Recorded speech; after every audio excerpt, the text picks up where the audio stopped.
Systemic change comes from the industry. Ultimately, we're about real disruption and creating generational change in the industry. And we're trying to create that Tesla movement in fashion. And I think we're going to get there. Eric, super great to have you on our Garden Infinity series. And what I've got super excited about is that you run Unless, which is a zero plastic streetwear brand, which relentlessly is pursuing the goal of zero waste. I liked it so much, I got myself some gear. I love the French terry cotton, it's super comfortable. And also really excited by the notion of it being, regenerative, full cycle, and I'm sure we'll get into all of that. But just a quick intro around Garten. We essentially empower people to live healthy and blissful lives. And we do that through nutrition and many other sorts of well-being, like yoga and meditation and so on. And we believe well-being consists of three key components: mind, body, and environment. And clearly, Unless at least falls into the environment part, probably also into the body part, but it's really exciting to have you.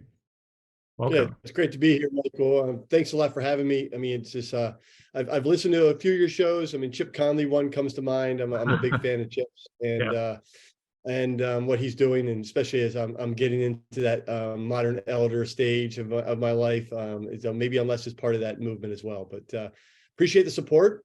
It goes a long way, and I'm happy to be here and talk about all things Garten Infinity. Very exciting. So tell me a little bit about what kind of inspired you to leave your role, which was quite a meaty role as a global brand president at Adidas. And you worked for it and led it for 26 years. I mean, that's a big chunk of time. And then now you launched Unless. Yeah. At the time, it was half my life, so it was definitely a commitment. I think it starts, if you'll allow me some time. I think it starts with I was at Adidas. We can speak German or English, but we'll stick with it for yours. I was at Adidas for 26 years, so I did basically everything from the mailroom to the board floor, if you will, and everything in between. So I spent 13 years in the States and then 13 years in Herzogenaurach, Germany. Wow. And my most interesting part of that journey was the last 6 years when I was on the executive board as the Adidas brand president. And I think we had a strategy, and it was obviously we wrote a 5-year strategy, 6-year strategy that was going to pick up the brand from a pretty tumultuous time in 2014 and kind of leave it in a better place. Mm-hmm. And we did that with a consumer focus that was really dialed into, okay, what is happening in the world today, and what is the role of a sports company? Mm-hmm. And so we looked at our consumer, our athlete, if you will, and we said, let's really look at all parts of our life. So we said, first of all, what is our why? And I'm a big believer in Simon Sinek, and a big believer in knowing your why as a person and as a company. I think you need a purpose to come to work. I think that if you don't have a purpose in the business world or your personal life, you really need to find one, because you're just writing your own memorial. Yeah. So what does maximizing profit mean really for somebody who works at a company? Like, do I get excited about that? Another $1 billion on the balance sheet, maybe? I don't care. Yeah. What are we doing? Ultimately, and you have to do it that writes through. So the first thing we did in this turnaround was we wrote this story of, to ourselves, that what's the upper right-hand corner, if you will, and that was, through sport, we have the power to change lives. And it was a simple statement, but it put the onus on us as employees and as a sports company. So sport, okay, we have to look at everything through sport because we're Adidas and it's a sports company. Great. We have the power to change lives. That means we have to figure out how we're going to participate in our consumers' lives. And we said we're going to do that in their game, in their life, and in their world.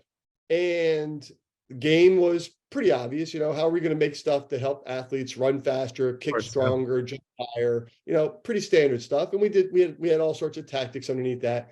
But then we also said, with the culture of sport, it doesn't stop when you leave the pitch or the court or the playing field. It actually goes with you into the streets of life, if you will, the hallways, the music venues, the high streets. And then we introduced people like Beyonce and Pharrell and Kanye West to the mix, and really started to appeal to our consumers in a different way, albeit through sport. But the final one, the world, was one that really resonated with me the most, and ultimately with our consumers, and led to Unless, which was, everyone is, is on one of these devices too much to for their own good, right? And paying attention to your consumers that are buying your product and participating with you as advocates, they're scrolling 24/7 and too much, for all of our likes. But it becomes what they call a doom scroll, right? It becomes just one, FOMO moment, or one bad moment after another. And we want to, try to participate in our consumers, and not just getting off their phones, but also maybe fixing some of the problems they're seeing on their phones. And that was when we got into, this idea that, we could participate in cleaning up the oceans of ocean plastic. We could participate in a powerful idea. We could participate in LGBTQ plus rights, and we could participate in Me Too. So we started to write strategies around what we would do in each one of them. And the one that really hit home and was the most advanced for me was this, when Parley for the Oceans kind of walked in my office one day, and Cyril Gooch, the founder, said, "Hey, would you like to save the oceans?" And I was like, that's a very simple question. And of course I would, because I love sports, and I specifically love sports in the water. And so I was like, yeah, it means to, but how does Adidas participate in that? And he said, well, I think we can make product out of ocean plastic, a recovered ocean plastic. And with that, we went down this strategy of really picking a fight with plastic and associating with Parley, and really trying to cure some of the issues that our industry was helping to create. And when you go down that rabbit hole, you quickly find out, and you quickly are faced with the reality that the feedstock that your company you're running is making is 70% based on petrochemicals. Those products that you're making, 70% of petrochemicals, which is a fabulous material, but it's a forever material that never goes away. Yeah. Then ends up in a planned obsolescence of 3, 6 month and 9 months product drops, that then ends up going away from your closet, but not away in the world. So it either goes in the ground that we grow food out of, it goes in the air that we breathe, or it goes in the water that we drink. And so these forever materials don't go away; they just get smaller and enter our food chains, and ultimately they're in our body. And I think the research. It's microplastics are in our deep lung tissue. Microplastic has crossed into the blood membrane. Disruptors, exactly. Microplastic, they're 10 times more prevalent in our babies, because they crawl on our carpets and they have onesies and everything. They're made of just synthetics, and ultimately they're causing havoc in our bodies. So it's a long story to a simple question. Why Unless? It's because we wanted to show the world a better way, and so we went out to model, as a lighthouse brand, what 100% plant and mineral-based range could look like. And I'm happy to say that we've built everything from the French terry you're wearing, to the hoodie I'm wearing, to footwear called the Degenerate. And now we're really starting clever name, by the way. I love the branding. But it's so true. I mean, it's been a labor of love. It's been a labor of love. You can definitely see it, and a very cool kind of imagery as well on the website. And it's scary. I mean, I read some statistics somewhere that we consume at least a credit card worth of plastic every year. Maybe it's even more than that. I mean, if you imagine Sorry, it's every week, Michael. It's every week. All right, even worse. I mean, it's all based on your diet, right? So if you're consuming a lot of lobsters and crabs and things that are bottom feeders, you're consuming quite a lot, because they're filtering microplastics from the ocean. So it's definitely, it gets scary when you get into it, which is why with my co-founders, we're like, hey, listen, if not us, who? If not now, when? It's like we got a couple more chapters here. Let's try and create the change we want to see. Wow. I'm so glad that you exist and you're doing it to really start cleaning this whole mess up and create kind of what's known as regenerative fashion, because fashion is one of the worst polluters. I mean, when I was in grad school, I remember looking at leather tanning, for example, and the poison it leaves on lakes and all of that. It was just crazy. And so I'm kind of curious, what is regenerative fashion, and how is it different from sustainable fashion that people might have heard about? Yeah, I mean, I think think you have to look at it through a couple different lenses. I think regenerative is a great word, and I think we lean into that because I think sustainable has become kind of a hygiene factor, and everybody uses it and says we're sustainable, and then you always have to ask the next second or third question and be like, well, what do you mean? And then, oh, we're sustainable because we use recycled polyester, or we're sustainable because we subscribe to ESG standards, or we're sustainable because we have bioplastics. It's like, so to me, it's like, I like regenerative because it's much more specific. And to answer your question, regenerative is about putting value back in every step of the way. So if you go from, you create your material, right? So you have your material toolbox that you have, and then you put that together into a product, which is great. And I know you're adding value, and you dye and print that, you're adding value. But ultimately, fashion is a linear system where once you do that, you sell it.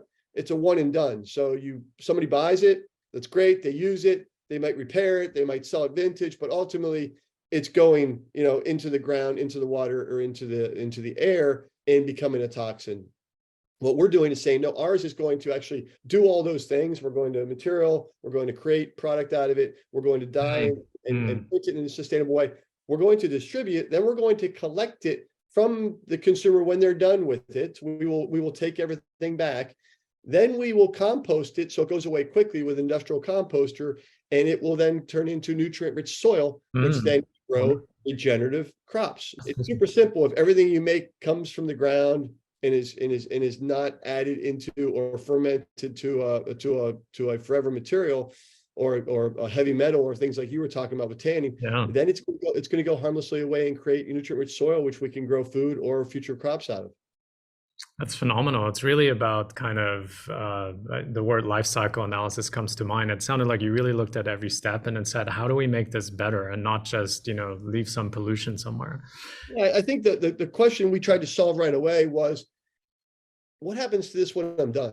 We always start with the end in mind. And that's shocking to me as an executive for many years and leading one of the biggest, sports companies in the world, was that no one really talks about what happens to the product when it's done being used. And the evidence now is that it really starts to create havoc. So we started with that question. And to be quite honest, I wish all consumer goods companies and all companies that make product would have to solve for that, because what happens is they don't solve for it, and we just end up with waste everywhere, whether it be cars or whether it be lamps or whether it be desks or beds or whatever.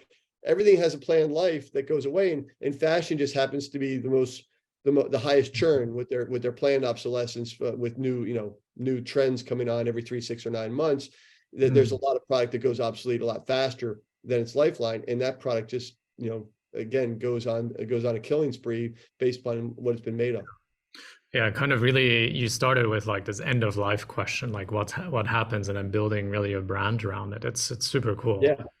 And then we have fun with it. So then you highlight that, right? Then you get into, hey, listen, this brand is like, we show our product and we name our product as part of the cycle. So we always think about generate, degenerate, regenerate. That's kind of like the 3 cycles of our product. And so we kind of feature the cool stuff, which is the degeneration. So if you look on our site or you look at some of the stuff we do, we always show our product in partially decomposed states, like with becoming worm and plant food. So, and consumers dig that. I mean, it's a nice way to story the real benefit of the product you're wearing. And how does that kind of physically work? So say this, for example, becomes end of life in however many years after I wear it. Do I like throw it into compost? Do I give it back? Or how does that whole? Yeah. So there's several ways. So first of all, we would always encourage, first of all, our product will last as long as you want it to, right? We make sure it's extra durable. And you mentioned yourself, through no persuasion of myself, that your vegetarian was luxurious. And it is. We build our product at a higher level because we want to overcome this kind of this kind of like bias that it may go away sooner because it's compostable. That's not the case. So first and foremost, wear it as long as you want. Secondly, thrift it or repair it when it gets damaged, because the good thing about making things out of natural materials is that it's better. I mean, it doesn't have that snapback plastic that starts to pill and things and starts to really wear out. It wears into you because it starts to form to your make, and it becomes much more comfortable as you go on. But when all that's over and you are done with it in a matter of years or months or whenever your site is, you can either put it in your backyard in the ground and it will go harmlessly away and you can grow trees and plants out of it. Amazing. Or if you want to get rid of it sooner, you send it back to us. We through our partnership with industrial composting, we will compost it and it'll become nutrient-rich soil within 30 days, which Wow. then we're then working with regenerative farmers to then take that soil and actually grow fresh feedstock out of it. And again, could be feedstock for our industry, which would be mainly cotton, but it also could be farmers feedstock for, tomatoes or roses or what have you. I mean, we work with some of the biggest potting soil soil creators, the composters in the world. So they can package it and sell it to you and I, back to you and I, to grow, our gardens. So to me, it's like Very cool. our clothing is becoming sustenance for our food, which I think is a really cool way of thinking about it. Yeah, I'll have to let my one of the reasons I started the company was really around my grandma and her influence on me. She's a medical doctor and has her own garden, and garten is actually garden in German. And so her message to me was about, preventative health, like eat from the garden, go to bed on time, have good healthy exercise habits. And so if I told her like, hey, the clothes I'm wearing, that's going to be food for your plants in the future, she'd probably be pretty excited too. Absolutely. It was funny. I was doing first of all, that's wonderful. And I know a little bit about your story. And I love that. I mean, I love, again, that's where Chip Conley interview came across really clean, because, you believe in elder wisdom and you listen and learn from it. I think there's so much to learn from that. So, but the second thing is, I was on a podcast the other day with Complex Sneakers. Anyway, and the guy's like, "Can I eat this?" And I never thought about it. I was like, "I guess you could." I mean, it wouldn't. I don't know if it would be tasty, but yeah, you could eat our shoe, and that's how clean it is. So it's a matter of taste, of course. But I'm thinking about now, if I just cut up our shoe and fry it up for him and go back on the podcast. Like, all right, that'd be pretty funny. Maybe you add some like lentil pieces to it or something, there you so go. there's more protein in it. Well, it's actually, we were talking to these guys in Houdini, and you might know them because they're European, based out of Stockholm. Yeah. And they actually do that. They make some product that's different than ours. It's outdoor, but they make some product that is more, they've got product that can be naturally buried, and then they go through the process. They actually did a whole series where they would grow a garden out of their soil, and they then gave it to a Michelin chef, and he then cooked out of that garden. So there's all sorts of fun things you can do with this. That's so cool. And it's really astonishing too, because there's just so much misinformation out there. And so this whole idea of like greenwashing that's happening, you're like actually solving all the important pieces, because is recycled plastic like really green? Is just because you have 10% like recycled cotton in your clothing, is that really green? How do you make sure that you really kind of educate the consumer about this as well, and the harmful effects that come along with kind of this approach to greenwashing? Yeah, I think first of all, listen, I was part of Adidas, right? And we picked a fight with plastic, and we had a mission to go by 2024 to go from virgin polyester feedstock to 100% recycled polyester.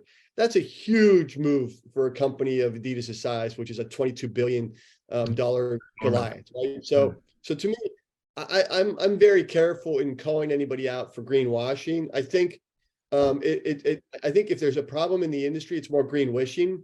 I think people's intentions are kind of pure, but they think they're doing enough. But I think the urgency of the world says otherwise. And I think that we need to really lean into, being more dramatic and more drastic, and really giving our consumers a real choice on, how radical they want to approach it. And I kind of look at it as akin to the electric car movement, right? So before Tesla came along, you had to basically drive a smart car if you want to be electric. And a smart car is like driving a go-kart, right? It's like it's a real statement you're making about, hey, I'm sustainable, and I'm driving this car, and everybody knows that I'm driving the electric car because it looks like a go-kart. Yep. Where Tesla came along, you don't have to compromise your looks and your environmentalist, your values for your taste, or your taste for your values. So we're doing that. Like we're making a Tesla for the industry that's built on a zero sub stack a zero waste stack, but you don't have to compromise your taste. And I tell you that because before that, you would have to drive a hybrid, right? If you wanted to drive something that was kind of compelling. And a hybrid is kind of like recycled polyester for me. It's better, but it's kind of unsatisfying. Yeah. It's just not a very satisfying experience. It's like I've had a hybrid. I had a hybrid Mercedes when I lived in Germany. It's like, and it literally gave me maybe 10 kilometers before it went to gas. It was like, you charge up all night long and be like, here we go. Like, all right, I didn't even make it to work. So I think won't get very far on the Autobahn that way. Exactly. Yeah. So recycled polyester is a great step in the right direction, and it's a sequence step, but the holy grail for fashion is really way over here, where we're trying to get to off of petrochemicals altogether, whether it be virgin or polyester or recycled. Yeah, and I think I remember seeing somewhere that you called it specifically, we don't want to create generational wealth with this company. We wanted to start it to create generational change. And that's exactly what you're describing. It's such a great analogy. Yeah. I think you have to look at the world. We do great about, making people green their lives. And we tell, the industry's done great about, well, you should be recycling more, and they're talking to the consumer, and you should take responsibility. And ultimately, that's not how you create systemic change. Systemic change comes from the industry. And that's what we're seeing in the electric vehicle. That's what we're seeing in plant-based proteins. And that's what I think we can see in plant-based polymers in fashion and in textiles altogether. And I think, I'm not in this for creating generational wealth, and nor anybody that works for it, unless we're, of course, we want to make enough money to have a living and everything, but ultimately we're about real disruption and creating generational change in the industry. And that's why I kind of left Adi, because you can go so far within an existing brand with the responsibilities you have from a fiduciary standpoint to your shareholders, or from an operational standpoint to your profit and everything else. And so we really wanted to step outside and say, listen, to do this right, we're going to have to be 100% plant and mineral based. And that just isn't going to happen overnight in the big guys. And I think the big guys want to come along, but I think they need to be brought along by others that give the consumer a choice, and they show the momentum in that brand, in that strategy that they come with. And again, it goes back to look at the automobile industry. Yeah, it's not like electric vehicle. Yeah. The electric vehicle technology was there for Mercedes, for Porsche, for Ford, for GM, and they did hybrids. Why? Because it was easier, and it was easier on the bottom line, and they could justify it. Tesla came out, everybody wanted a Tesla, and now you see the gold rush of everyone pivoting hard to electric vehicles. That's where we're trying to create that Tesla movement in fashion, and I think we're going to get there. I certainly hope so. It's such a wonderful concept to take care of all the different stakeholders, not just one. And how do you see sort of the role of education in all of this too? How do you strike the balance between like really great, like fun to wear, quality product type of materials, but then at the same time also making people understand what kind of the pieces are? That is the tough one. That is the hard part. Like making stuff is hard enough, but then like, how do you message that without being a downer? Like, how do you tell that story to the consumers? And I think there's a lot of brands that, wag their finger at you and tell you not to buy something, or you should, again, try to green your life and make decisions on your personal level. And I don't think that's how we scale change. I'm of the believer that scaling change needs to come and meet the consumer without a lot of friction. Don't make them learn, a new carbon footprint number and what that means to them and how they compare that. Don't make them learn the difference between, all the different offers out there. Like if you look at all the sustainable offers right now, between biofabrication and bioplastics and life cycle analysis and ESG and circular, product versus factory shop floor product. It's like, you literally need a PhD to figure out which one's best. And I think the storytelling is the simplest is always the better. What happens this when I'm done? Oh, it goes harmlessly away into the ground, and you can create nutrient-rich soil out of it, which is one of the biggest carbon sinks in the world, as we know. So that's a simple story to tell, because you just show your product slowly going away. And we don't wag our finger at people. We actually tell them, we did the work. You don't have to feel bad. We did the work, so you don't have to. So you can feel good knowing your choices are changing the world by buying on less, because ultimately the product you're wearing doesn't come from, petrochemical states. It doesn't exist forever. The extraction and the procurement of the product doesn't cause damage to the world. You don't have train derailments that are carrying, heavy metals and plastic chemicals that are, poisoning the environment. Our stuff just comes from plants that you love anyway. So it's really the power of plants that we try to feature and tell it in a creative way.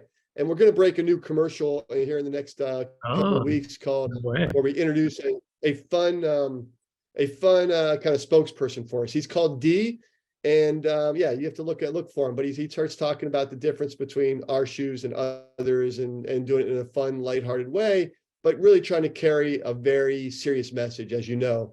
But we don't want to, we don't want to make people feel bad. We want to make people. It's almost like a halftime coaches talk. It's like, we're down. We're getting our asses kicked in the first half, but we got this. Okay, we got a plan for the second half. The second half's all about plants. We're going to come out. All you guys got to do is participate in the plant-based power. And here we go. We got an idea. So ready? Don't feel bad. Let's go. That's kind of our attitude as a brand and as a company. Yeah, it's kind of very positive, uplifting, and I actually saw a few D videos. Very cool too, very relatable, very easy to understand. It was quite fun, and I appreciate that. It's a hard concept to get across and do it in a constructive way, right? Again, I think you turn people off by always wagging your finger at them. Yeah, it's actually funny. It's so relatable to what we're doing sometimes in just nutrition. Sometimes the most powerful thing you can do is just put a healthy product in front of somebody at eye level. And then they're like, ooh, what is this? In an office, like, let me eat it. It's like, oh, wow, tastes great and feels so much better in my body. I don't have a sugar crash. Like, okay, I'm just going to adopt it from now on. And kind of that somewhat conscious, unconscious move, like, made a huge difference in their life all of a sudden, because they're like, oh, I'm going to look for this product now and try to shop for it. And it's very similar kind of in the way you described it, and your kind of experience as a storyteller like really shines through, just making it very simple, but also, fun and uplifting, but also serious at the same time. It's a really hard combination to get right. It is a really hard one. And I think it's always that product times story. It always goes together. And I think, I think you and I both subscribe to plant-based living. And I think, from a vegan standpoint, it wasn't always the case. I mean, I'm significantly older than you by looks, so I can only assume that you didn't have the luxury of chewing down like almond milk back in the day, like before Oatly came out and came out with just a great product. It's like, it's delicious, right? You can have an oat milk drink that's better than cows, but back in the day, you would have to like hold your nose like. Exactly. What is this? Yeah. It's kind of tough. It's like, so now it's like, yeah, you can have both, right? You don't have to compromise your taste for your values. And I think that's so powerful, whether it be in electric vehicles or whether it be in plant-based proteins, or now whether it be in plant-based fashion. It's doing it in a fun way. And I think Oatly, from a storytelling standpoint, has done a marvelous job at really changing that whole dynamic of how they message themselves on their cartons and things like that. It's been a really delight to see and read. Yeah, I agree. I mean, just having all these different options, almond milk that tastes amazing. I live in San Francisco, and I'm about 5 minutes away from a farmer's market on Tuesday, Thursday, and Saturday, and I can eat seasonal and fresh almond milk is there. It's just such a delight to have that around, and I wish everybody has access to it, not just what they put into their body, but what they wear, what they drive, the environment, and so on. And so it's great to see kind of companies coming together and making a difference for the environment. Absolutely. And I'm also curious, as I think through kind of your journey too, like creating that supply chain must have been very challenging, and it's something that not a lot of companies have been able to pull off, because you have to like source the right material. You have to figure out, where does it come from? Like, how do we actually produce this? What materials do we choose in the first place? How do we make sure the price points are right for the level of quality that we have? All of that. So I'm just curious about that kind of journey that you went through. Yeah. So, and do that during COVID. Yeah. so, even worse. Exactly. I don't want to leave that one aside. So everything was like this. Everything was a Zoom call. Everything was raising money and then setting it up. So yeah, I think I left Adidas at end of 2019. I had a fair background on sustainable materials by then, because we'd worked with parlays for the parlay for the ocean, and others in the material development, whether it be Evernew or Ambercycle or some of the other ones that are out there. I had a fairly good understanding, but again, I was as a board member, I didn't have a lot of time to dig into it. So when I found myself in January 20, I really found myself with a lot of time to really pursue this passion. So I just really got to work talking to everybody I could in the industry, from old contacts to new contacts, and networked on, who's doing what are the solutions.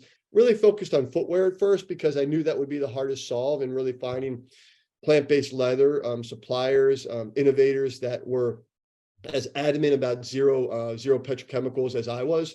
And I found them quite quickly, actually, through a couple contacts in the venture capital world, and in Peoria, Illinois, of all places, called Natural Fiber Welding.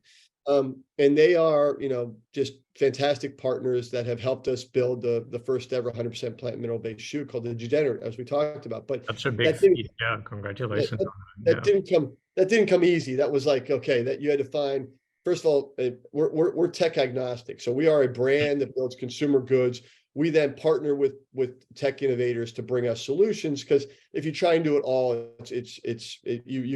you first of all, you need a lot more money. Secondly, you really are challenging your skill set as a startup, and I think it's best to kind of sequence things and know your lane, if you will. So we found Luke Haverhals and Steve Zika, who are the founding partners of NFW in Peoria, and we immediately found personal chemistry on our belief on fixing fashion overall and really disrupting it towards plant-based solutions. So that was a wonderful experience. And they had at the time a cotton solution called Claris and a leather solution called Miram that we could immediately start working with. My brief to them was our joint brief to each other was, let's make the impossible shoe. Let's try to do something that's 100% plant and minerals, which means we got to figure out, we got to solve for a foam for the midsole. We have to solve for a bottom for the rubber, and we have to solve for threads, and we have to solve for laces, and we have to solve for lace tips, and we have to solve for aglets, and we have to solve for sock liners. Every little thing we have to solve for colors. So it became a labor of love for all of us. Most important, my partners in Unless, and Paul Gaudio and Martin Tysa, who, Paul's the creative director and head of futures, and Martin is the head of product, and Krenza. And it's like, we just had so many people that were so passionately leaning into creation of this product from a footwear standpoint. And it's an inflection point for the industry, I believe, if I'm not being too confident, arrogant, cocky, but I think the industry's never built this before, and I think we were hell bent on building it, and we did it as a startup within 3 years. There was every single thing. Wow. Every single thing was a long dark tunnel, though. Even like the little lace tip at the end of your lace, if you look at all of your shoes, it's usually coated in plastic. It's usually a metal tip. That wasn't good enough for us, right? So we had to figure out how we were going to solve for, making it so it was tight enough that you could still thread it through the aglets in the shoes, but it was durable enough it wouldn't come off. So we figured out a cross stitch solution, but again, it couldn't be a cross stitch with synthetic threads. It had to be a cross stitch with natural threads. And so those are just like some of the things that would go down, and that itself may take a month.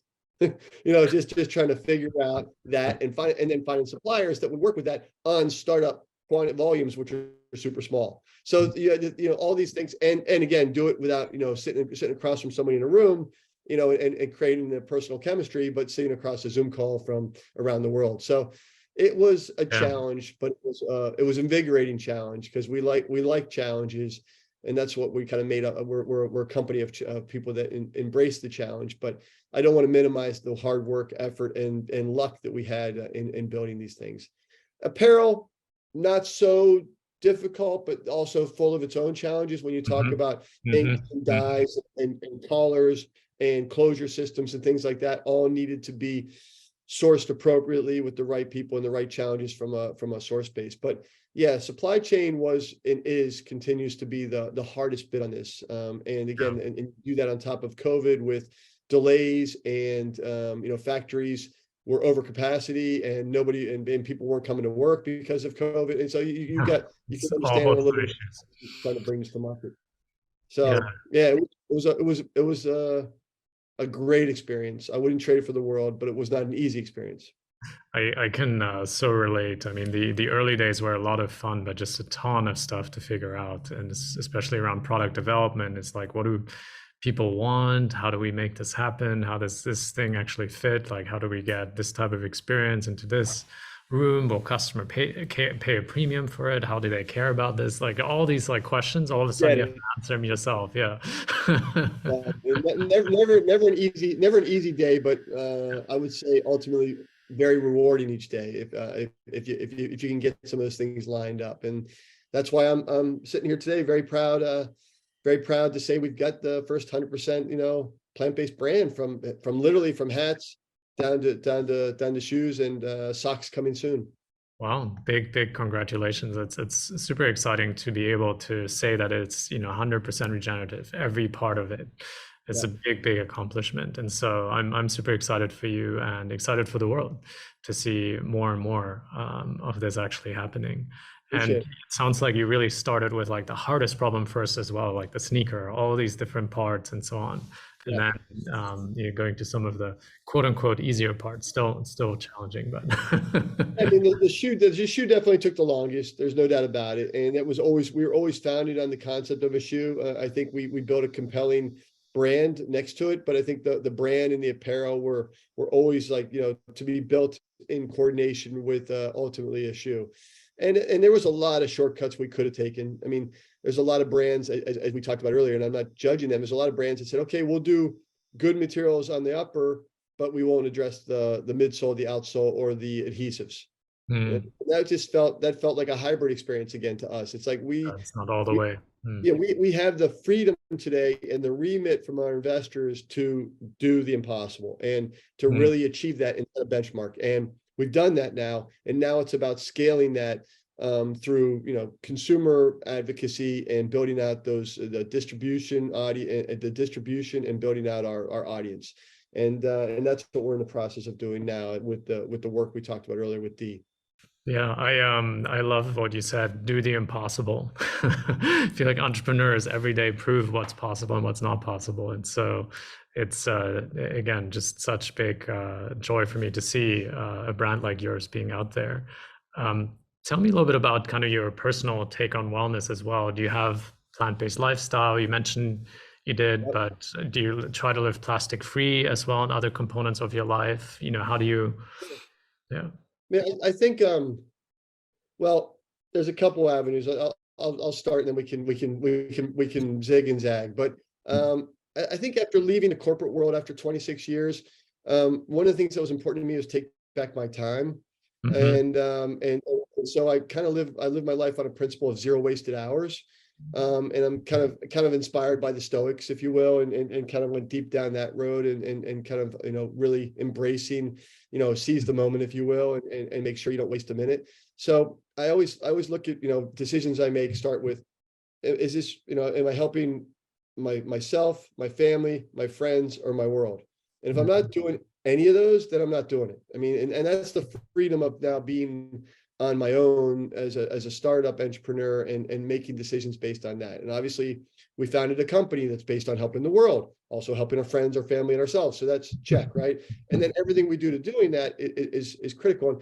And I'm not saying I wasted a lot of hours when I was in corporate world, but there's a lot of things you do that aren't addressing any of those buckets I just did. And so you find yourself in those meetings that you're like, why am I in this meeting? Or on that plane, why am I on this plane again? Or why am I doing these things and when they don't feel natural to me and good to me? And so I can honestly say it starts there from a wellness standpoint, because that gives me peace of mind. That gives me 100% satisfaction in my daily life, and and how I wake up in the morning and how I approach the day. And I just came back from sledding with my kids because we had a snow day here in Portland, Oregon, which is a very rare thing, and so that was very important to me to get that in between work calls and podcasts. And so, but that's about maximizing your day and doing it with the right attitude, right? And then I think from a food standpoint, yeah, I've when you got into when I told you about Parlay, and when I met Sylvia Earle and Paul Watson and some of the legends in ocean advocacy, you quickly realize they're all vegans, and you're like, well, why? And then, because do you know about the fish stocks? And at that point I was like, I was off of, and I was off of, I forget what they call it, but I was only eating fish and birds at one point. And then basically they're like, no, the fish are really dangerous. So I eliminated that. And then finally my 25-year-old daughter said, hey, we should go vegan, we should try it. And the rest is history. So we've been vegan now, I think, for Wow. 7 or 8 years. And that's been super healthy. And then I added in intermittent fasting about 5 years ago. So I do about 16 hours of fasting 5 days a week, and then I take the weekends. Wow. That's amazing. Yeah, I don't do the 48 hour, 72 hour, but I find that to be very cleansing as well. Like a nice reset in a way, right? Exactly. Exactly. And it's about, also, controlling what you eat, controlling when you eat, and letting your body kind of reset a bit. And then I started really, January, I started practicing yoga every day, every morning as a way of waking up. So typically I do that as well. Yeah. It's great. But it's important to not just do it, but do it with my wife. So I do it with my wife, and that was great. So we did a 30-day January challenge, which was a 31-day January challenge. And then my 25-year-old daughter just joined, and now my 8-year-old's interested in my 4-year-old. So the whole family's doing it together. It's really cool. Like, it's like, wait a minute, you guys are doing something. It's 7 o'clock in the morning, so the kids have to get up a little earlier, but everybody kind of leans into it, and it becomes this family affair. Not every day, but my wife and I do every day, and then we get comers and goers. But that's really fun. And then I've got I renovated a house here in Portland, and I was not only did I put some wellness things like a sauna, and I splurged on a cold plunge in the backyard, but Very important. it was really hard about trying to buy everything plastic free for furnishing. When you think about, carpets, and you think about bedding, and you think about mattresses, and you think about couches, and we got there, I'd say about 85%. The one solve that the world has not come with is really the foams. I mean, when you talk about couches and beds, foams are still what I have found to be very polyurethane heavy. I tried to go natural latex foam, and they're like, it's going to be the most uncomfortable mattress you've ever slept on. So you have to balance the two, right? It goes back to do I have to trade my values for my taste, or my taste for my values? Like, I shouldn't have to trade that, but it makes me even think harder about what we could do for foams, not just from footwear, but also in the textile industry. Maybe foams are next for Unless. New sleeping mattress by Unless. There you go. Why not? Well, why not? Footwear is kind of hard, so if we can figure out for footwear, why not mattresses? I mean, let's see where this can go. But that should give you a little color of how I live, from a wellness standpoint. But I haven't unpacked the meditative unlock. I know you've been doing that quite a bit. Yeah. And that's something that's harder for me to get to. I kind of do it when I'm in the cold plunge or in the sauna, but it's hard for me to turn off my mind. I don't know. I gotta figure that stuff out. Yeah, I have a great recommendation if you're interested. It's to me, I found it to be a matter of technique. Like, I tried all types of things like Buddhist walking meditation, Zen meditation, look at a flickering candle, sound meditation. And somehow I knew all of that stuff's good for me. But similarly to you, I was like, well, I can't really make it a habit, because it feels like I need to use my mind again. And I don't want to turn off my mind. And so when I went to work at Bridgewater Associates, it's a big hedge fund, and the founder is called Ray Dalio. He inspired me. I know all about Ray Dalio and Bridgewater. Don't worry. Awesome. So he inspired me to learn transcendental meditation, which basically you just use a mantra, you repeat the mantra, and then that's basically it. You have a lot of thoughts. Thoughts are part of meditation. Very simple, very effortlessly. Can do it anywhere. It's a simple mental technique, and 20 minutes sometimes pass like that, and you're like, was I meditating? But I feel amazing. This is great. So to me, the technique really made a difference, and that's how it stuck with me, because I saw the benefits and the impacts very quickly.